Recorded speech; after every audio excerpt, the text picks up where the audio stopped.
Howdy. Today, we're going to be working on the Time Master.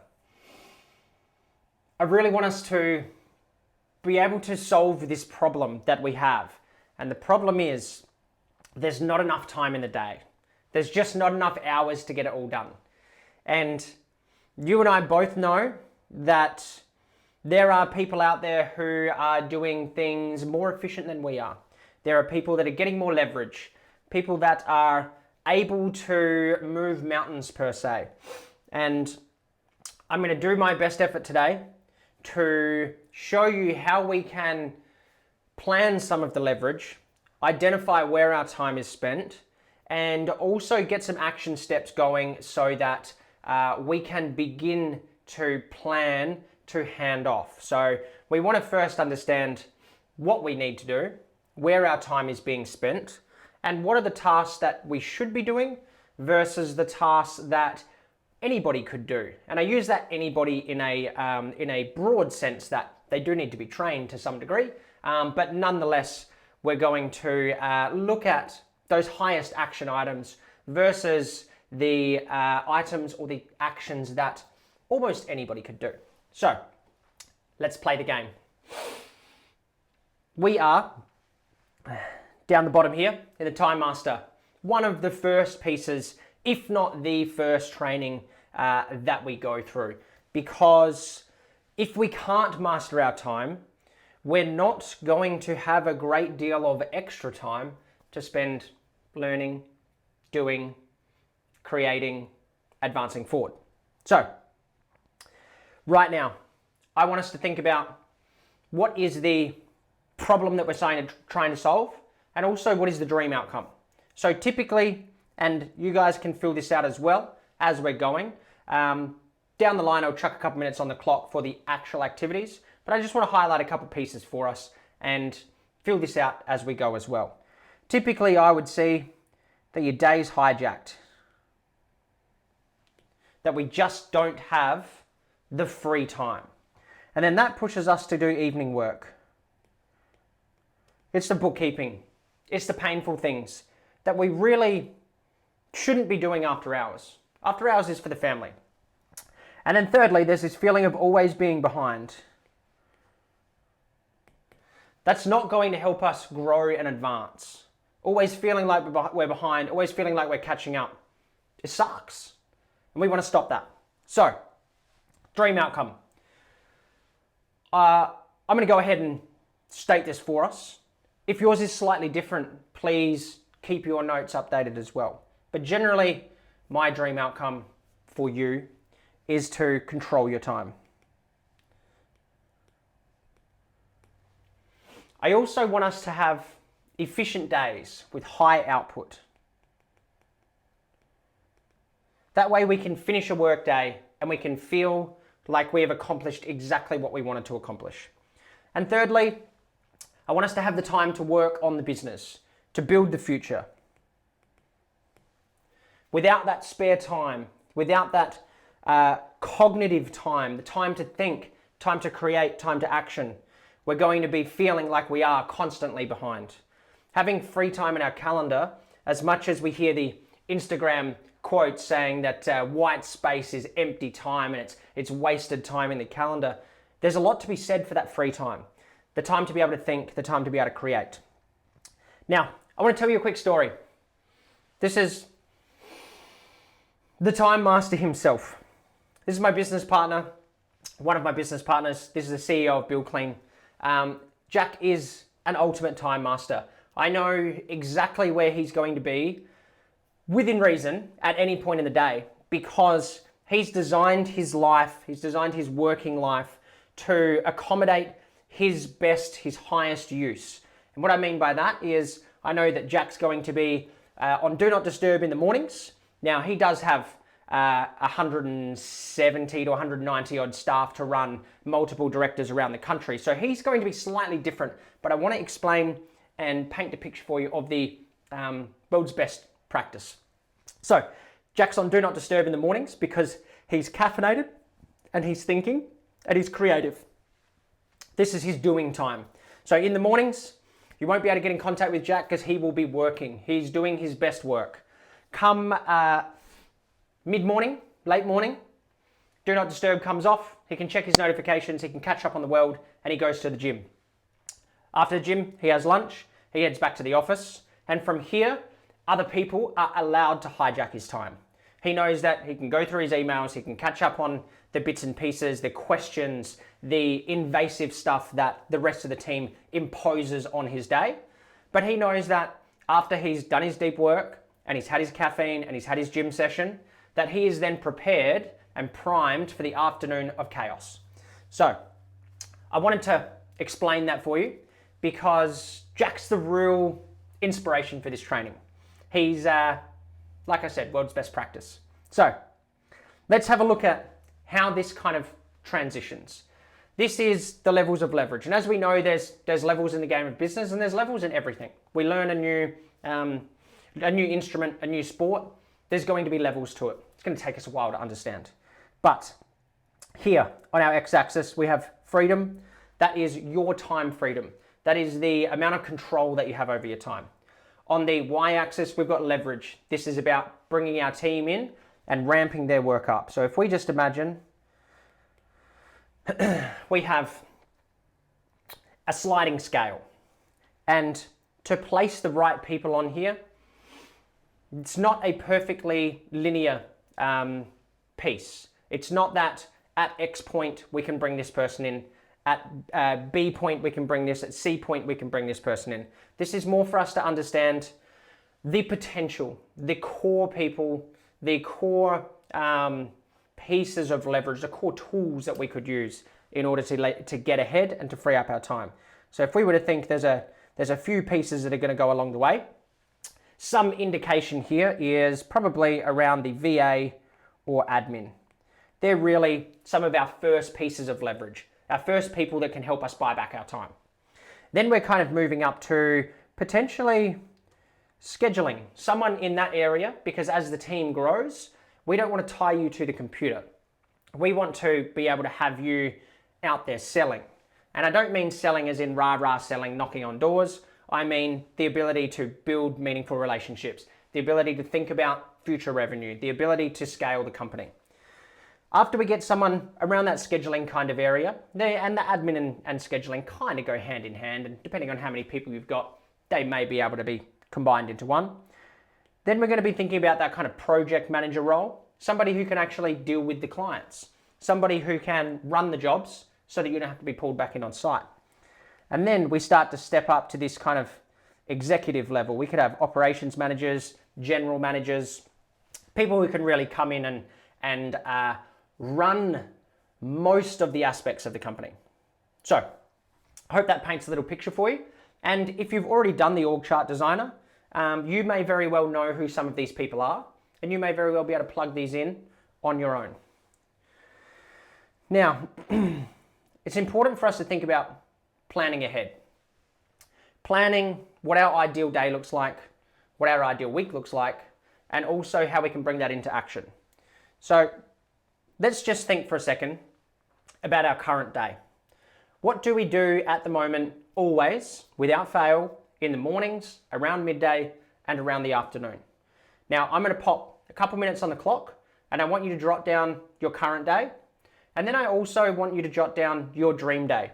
The comparison here is if you're waking up first thing in the morning, chaos, getting distracted by all the team, having your day hijacked, living by your emails, and that dictates what you need to do. That will be our current position.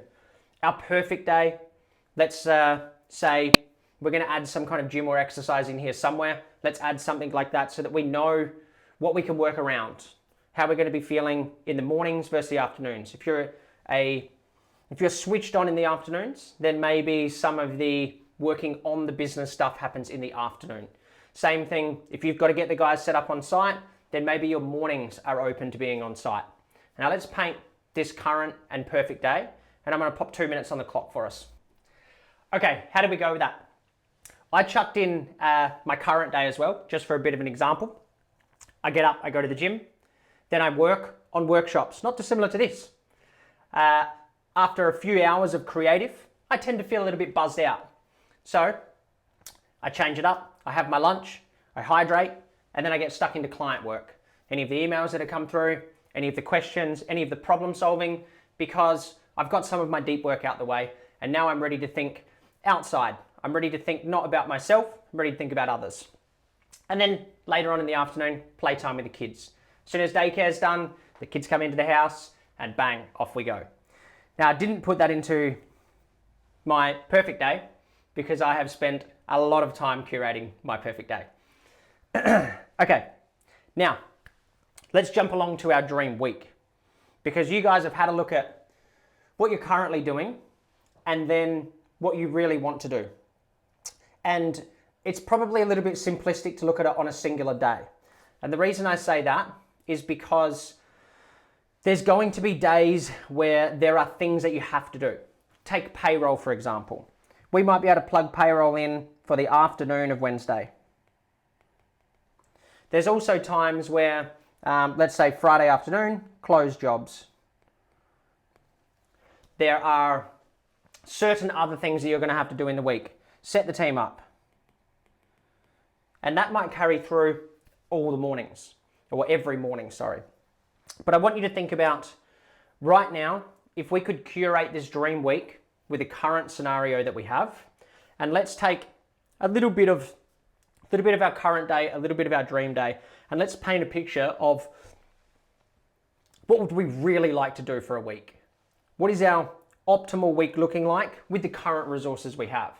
Now, I'm actually going to pop 4 minutes on the clock for you to do this, because I really want you to think deep about what are some of the things that have to happen that can't be moved, like the payroll, like getting our invoices out, potentially bookkeeping if you're still doing that. And then I also want you to think creatively about what are some of the things that you've dropped that you probably should have kept doing, or that you potentially didn't have time to do. Things like your exercise, things like your gym, things like a couple daycare pickups a week, mornings with the kids, any of those activities that you'd really like to bring in. And we're going to kind of close the gap between our current day and our dream day, and then plan this out for a week. I'm going to chuck 4 minutes on the clock for us. Okay, how did we go with that? I hope that you've almost filled out your week, but you can still identify where some of the holes are. Where is some of that free time that is sitting there that we can add in working on the business? Or is your dream week just completely loaded? It could go either way. Now I want to play a game. I want us to understand that this is rigid, but it's not a rule. This is not that it is gospel. It doesn't have to happen, but I want us to understand a piece that by us taking this from a diary and putting our ideal week into a digital calendar, what's going to happen is there are some things that do need to be done, and we're going to have to bump them if we can't get to them. So let's play out a scenario here. We've got a site meeting that was supposed to happen at 10 a.m. It was right after our 2 hours worth of quoting in the morning, and the client can't make it. They've got to bump it back a couple hours. You're going to have to shuffle things in your calendar to be a little bit flexible. What we don't want to happen is that as clients are moved, or site meetings are moved, or as the team needs us on site, or we have to get a job over the line, as that happens, I don't want our core activities to be forgotten about. They need to be bumped and they need to be shuffled, because otherwise we're going to get to the week, to the end of the week, and we're not going to have completed all the items that we wanted to. Now, this also helps us understand very clearly that if we get to the end of the week and our Friday is all the way till 10 p.m, that we absolutely need to hand off some of these tasks to somebody else.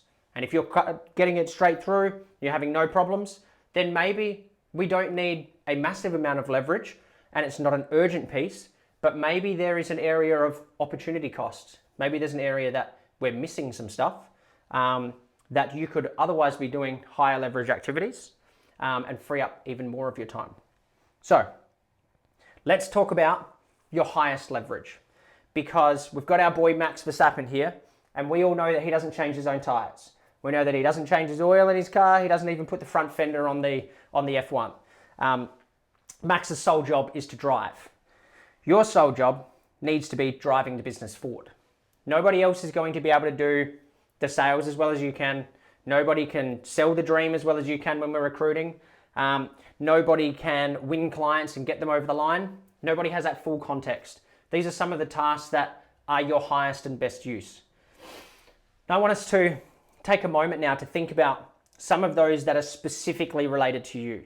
What are the tasks in your company that nobody else can do, that you enjoy doing, that you want to keep doing, and if you did more of it, it would have an astronomical change on the trajectory of the business. I'm going to chuck, let's say, 1 minute, just over a minute on the clock here, and I want you to list out your top 5 actions of your highest leverage. Let's have a crack. Okay, how do we go with that? I'd like to get some answers from you. Okay, great. I chucked a couple of my own in here as well. Estimating, recruiting, some of the systems, some of the things that we know we should be building that we probably don't have time to, but they're absolutely going to help scale the company. Some of the planning, particularly around financial planning. You need a lot of time, a lot of clear time, a lot of non-distracted time to adequately forecast, to update those numbers, to keep that moving forward. And also our network. Time to actually network, to build meaningful relationships, to build relationships that will help the company go forward. There's some of the top 5 things that most of you should be thinking about. The ordering could be slightly different. You could be a little bit more specific, a little bit less vague. Things like systems can be a little bit vague. And you might be thinking about the systems for the VA, the systems for the admin, the systems for the project manager. Okay, now let's play a game. We're going to flip to the other side, the complete opposite. The jobs that you hate doing, that anybody really could do, obviously with a little bit of training, but realistically anybody could do, and potentially could be done from anywhere. So things that can't be done from anywhere, project management. Project management has to be done by project managers who are guys on the ground in the office. But invoicing or scheduling could theoretically be done from anywhere and could theoretically be done at any time. So, same again. Let's go through our top 5 things to delegate. I would have thought that these would be centered potentially around the admin area. If you do already have an admin team, you could still be getting drawn into some potential operational components that we would need to be delegating to somebody else. So let's chuck a minute on the clock. Let's list out our top 5 highest priorities to delegate.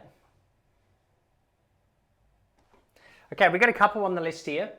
Some that are super easy to hand off and could be handed off almost instantly. Payroll. The reason payroll could almost be handed off instantly is because it's almost exactly the same every time.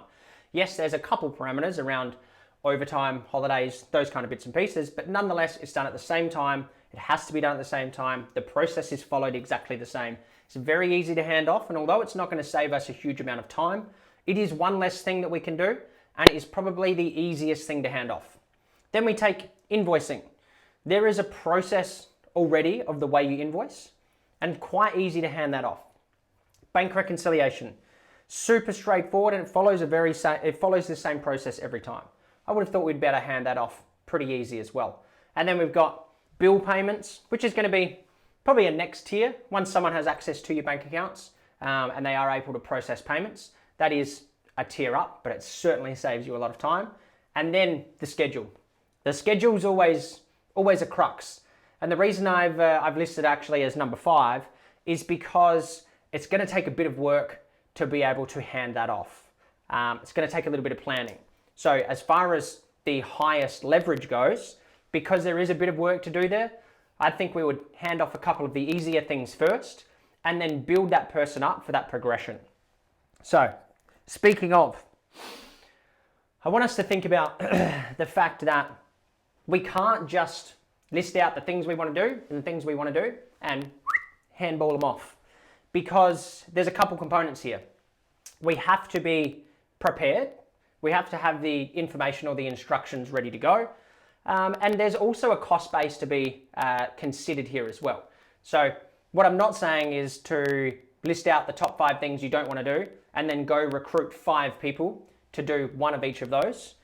What I'm really thinking about is identifying what those tasks are, hypothesizing potentially what kind of cost would be involved with each of those tasks.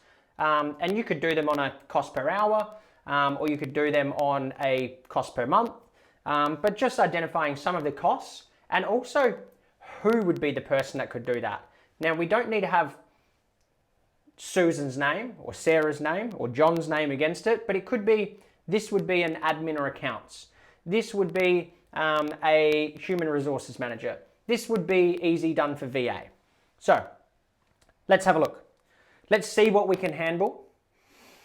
And I want us to list out first what the action is.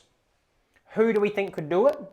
And it could be that job title as opposed to somebody's name if we don't have a name on it. If you do have a team, then you may already know that person's name. It's probably sitting right in your head. And then how. Now the how component is more about how can I hand this off? What would I need to do now in order to hand it off? I don't need you to list out how to do payroll. I want you to list out what the person would need. So if you need to get them Xero access, if you need to get them access to the bank accounts, and if they need access to Simpro, ServiceMate, Tradeify in order to see timesheets, these are the things that we want to do as to how. What are the things that you would need to plan for? So, because this is going to take a couple minutes, I'm going to put 3 minutes on the clock for us, and let's compare those answers. Okay, I hope that we have some similar, overlapping, or at least some consistency here, because I would have thought most of us at the moment would have been thinking around the payroll, accounts, invoicing, that whole area of admin, and probably maybe summarizing it as a bit of a bookkeeping role. And we're probably all thinking about, well, I don't maybe have an office, or I don't really want to bring someone in at full rate or full time, whether that's on a cost basis, or whether that's because we don't really want to have to work next to somebody. That's totally fair. And most of us would have thought about, well, I'm sure a VA could do this. Whether you've had experience with VAs or not, it's not as hard as it sounds. And for the how component, when we are working with VAs, we shoot some Loom videos. Now, actually, when we're working with admin team as well, it would make no real difference to train them. There's no real difference in process to train them, because instead of you sitting over someone's shoulder physically, you would just shoot a Loom video for the task anyway, so that they have that library of resources, whether they are in person or whether they are virtual. So, a couple of the pieces here. If I was going to bring this virtual assistant bookkeeper in, I'd want to shoot the Loom videos of what needs to be done, and then I need to give them access to Xero and make sure they know their way around.